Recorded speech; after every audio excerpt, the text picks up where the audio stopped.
This is a everyday episode there, Aditya. So when we talk about with the mostly the American academics, and I'll blame the American academics also here, uh, that they never highlight the plight of Hindus in Pakistan, and they and also Indian government response from all the governments has been very confused. Where yes, go ahead. Other than the Aditya ji, citizen, one more thing I want to yes, interrupt you. Sorry to please, interrupt you. please go ahead. So at the time of partition, there were a lot of bloodshed, lot of when population transfer was happening, and lot of Hindus have been killed, lot of Sikhs have been killed. Then Hindus and Sikhs also retaliated at point of time, and the massacre was like oh, matlab, it was horrible. It was horrible. Like 10, 1 million people murdered in this population transfer. Okay, and now 1950 comes. Pakistani Prime Minister Liaquat Ali Khan and Indian Prime Minister Jawaharlal Nehru, former at that point of time, they met in Delhi and they did an agreement, which is pact, which is called Nehru Liaquat Pact. In that particular pact, Indian government agreed and Pakistani government agreed on two things. One, both of the countries committed that we will take care of our minorities and we will bring them in mainstream of the country.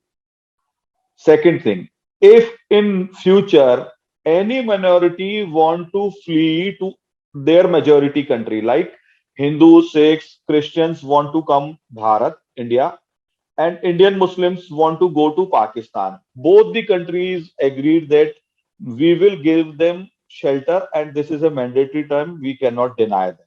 Number one point. Number two point, both the countries were agreed that we will arrange their preferential citizenship arrangement also. So that is how the pact made.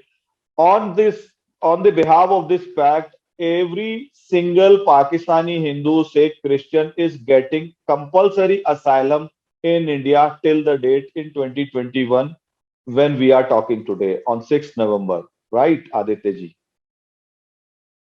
So what happened next? One person, his name was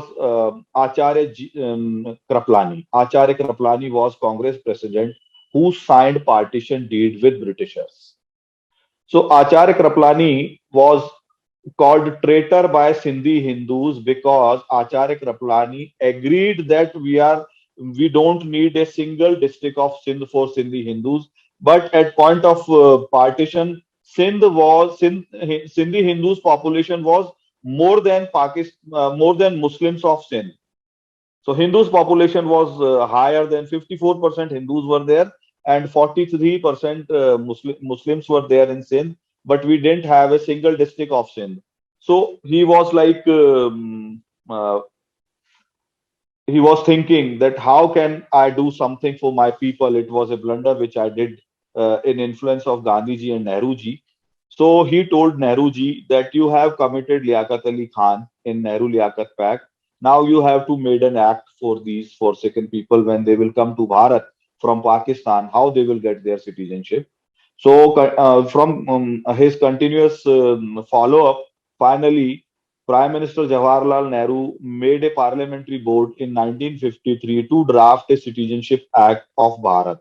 So that is how first Citizenship Act came in 1955 and it was implemented in 1955. In that particular parliamentary board's finding, there are a lot of things written that a lot of atrocity have been started on Hindus and Sikhs and Buddhists and Jains and Persians in Pakistan, East and West. So they made a clause. This is called Section 51A. If you are a Pakistani or Afghani minority, you have been flee to Bharat and you are living here since last 7 years. You can get your early citizenship after 7 years, and there must be a rider. You have to prove that your father or uh, you yourself, your father have to born before 1947. So this facility was available for undivided India's minority citizen of Pakistan and Afghanistan and their first generation. So this time Citizenship Amendment Act came in 2019. So Modi government has not changed the territorial areas. Territorial area is same. It is till today restricted with Afghan and Pakistani minorities. Bangladesh is also involved because it is a succession of East Pakistan, right? So they have not changed the territory, and we were requesting to the government, sir, we have lot of kids. They don't have proof because their fathers born after 1947. Some people born in 70s, some people born in 80s. So how can these people get citizenship? And they are automatically eligible in Section 6(1), which is 12 years. So these kids cannot go outside of their districts. They cannot study in government institution. They cannot apply for government jobs. So why are you uh, uh, doing this with these kids? These kids are innocent. They did nothing good, but they born as a minority in Pakistan. So government listened us, and Citizenship Amendment Act came in